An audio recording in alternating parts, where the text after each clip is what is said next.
Okay, I have been in the room and visiting with my pain doctor, and she has kindly agreed to let me give a little bit of an interview, and I want to talk to her a little bit about multiple sclerosis and why somebody with my disease needs to see a pain doctor. Hey guys, this is my pain doctor. This is Carrie. Hello. And I put her on the spot, and she graciously said okay to letting me ask her a couple questions. And since I'm trying to bring awareness to multiple sclerosis through my platform, I thought this would be a perfect opportunity. So thanks for letting me spot you. No problem. So,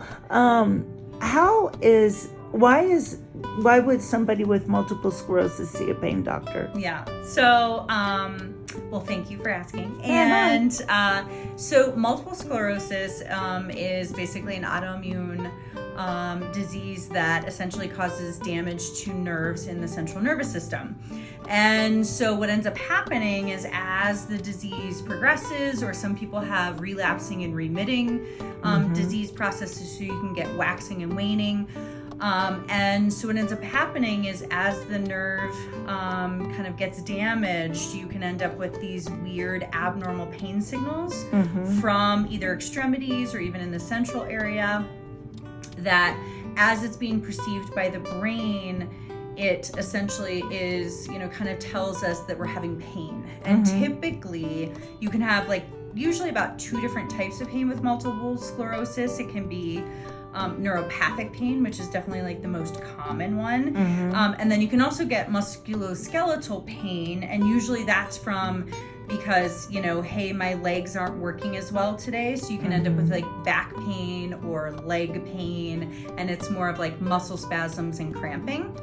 And the neuropathic pain is typically more burning, tingling, stabbing, shooting,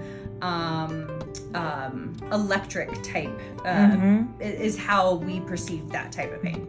So pain is real with this disease. 100%. Okay. And I see quite a few people with multiple sclerosis and kind of chronic pain. Yeah. So how is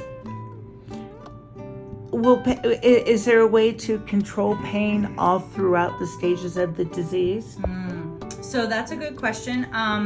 So it's really working with a pain provider to figure out what is the best way to treat pain, because you can have these 2 different types of pain, it's important to discern what you're having at the time.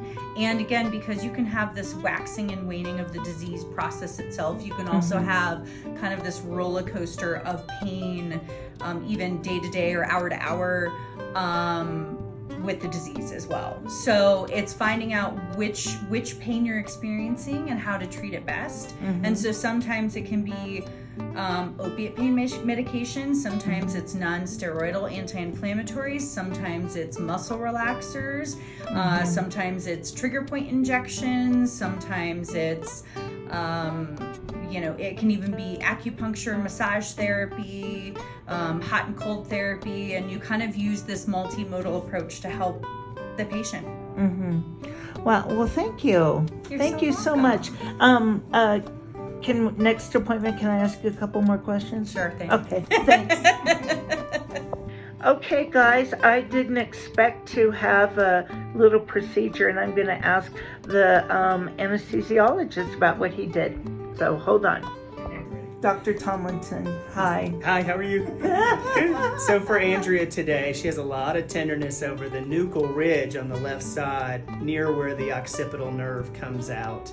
And that's given her some headaches and neck pain. And so we numb that up for her with some local anesthetic and a steroid to help with inflammation. Hopefully that'll help her feel better in the next few days. However, I bet she's going to feel kind of sore. So. Yeah. Do you have to do procedures like this with many people who have diseases like MS? Definitely. You Neurodegenerative diseases tend to lend themselves to all kinds of different types of pain, and nerve pain of peripheral nerves is also common. And do you see a lot of success with things like this? Yeah, often. I mean, none of it is perfect. We certainly don't call it pain curing for that reason. We call it pain management. So it's just ways to improve your pain control and quality of life. Right on. Okay. Thank you very much. You're welcome. I Have a appreciate good day. it. Yeah. Thank you, Dr. Tomlinson.